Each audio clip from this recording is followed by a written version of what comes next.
Hello, আসসালামু আলাইকুম। সবাই কেমন আছেন? আশা করি খুব ভালো আছেন। আমিও খুব ভালো আছি। আজ এই যে দেখতেই পাচ্ছেন আমি এখন কাঁঠাল কাটতে যাব। আসেন আমরা কাঁঠাল কাটতে কাটতে একটি গল্প বলি। সেই গল্পটি আপনারা শোনেন। আশা করি আপনাদের খুব ভালো লাগবে। আমরা যেহেতু মানুষ, মানুষের জীবনে সমস্যা থাকবে এটাই স্বাভাবিক। আসলে প্রতিদিন অনেক মানুষ অনেক সমস্যার সম্মুখীন হয়, যেগুলা প্রতিদিন তাকে ফেস করা লাগে। আবার এমন এমন সমস্যা আছে যেগুলা আসলে মানুষকে অনেকটা পিছনের দিকে নিয়ে যায়।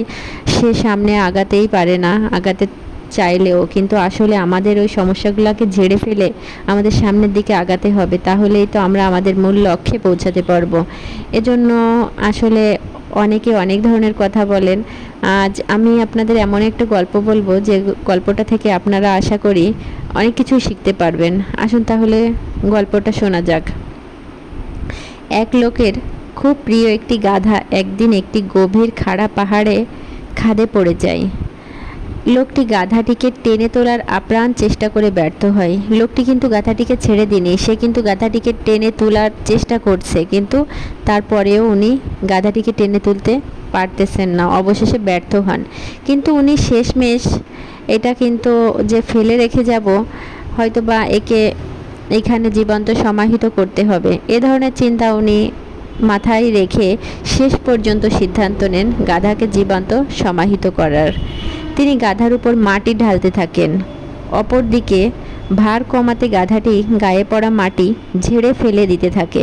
অর্থাৎ সে তার মালিক কিন্তু গাধাটিকে ওইখানে জীবন্ত সমাহিত করার জন্য তার গায়ের উপরে মাটি দিতে থাকে, আর গাধাটি কিন্তু প্রতিনিয়ত যে মাটিটা পড়ছে সেটা কিন্তু ঝেড়ে তার উপরে উঠে দাঁড়াতে থাকে। অর্থাৎ গাধাটি কিন্তু উপরে উঠে যাচ্ছে, মালিক যখন মাটি দিচ্ছে আরও মাটি পড়তে থাকে, সে ঝাড়তে থাকে আর উপরে উঠতে থাকে।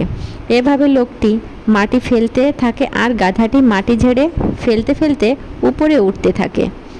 আস্তে আস্তে দুপুর নাগাদ সে অনেকখানি উপরে উঠে আসতে সক্ষম হয়। এক পর্যায়ে গাধাটি উপরে উঠে আসে।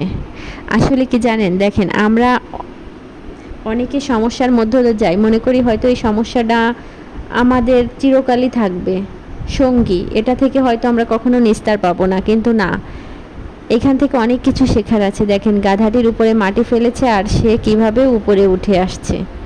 অর্থাৎ সমস্যাকে সঙ্গী নয়, ঝেড়ে ফেলে তার থেকে শিক্ষা নিয়ে চলতে থাকলেই সুদিন আসবে। আমরা আসলে সমস্যাটাকে এমনভাবে জড়িয়ে নিয়ে পড়ি, যার কারণে হচ্ছে আমাদের জীবনে মনে করি আমার জীবনটা মনে হয় এইখানেই শেষ, আমি আর কিছু পারবো না, আমার দ্বারা আর কিছু সম্ভব না। কিন্তু না, আমরা অনেক কিছুই করতে পারি। আমাদের জীবনে অনেক সমস্যা আসবে, এটাই স্বাভাবিক।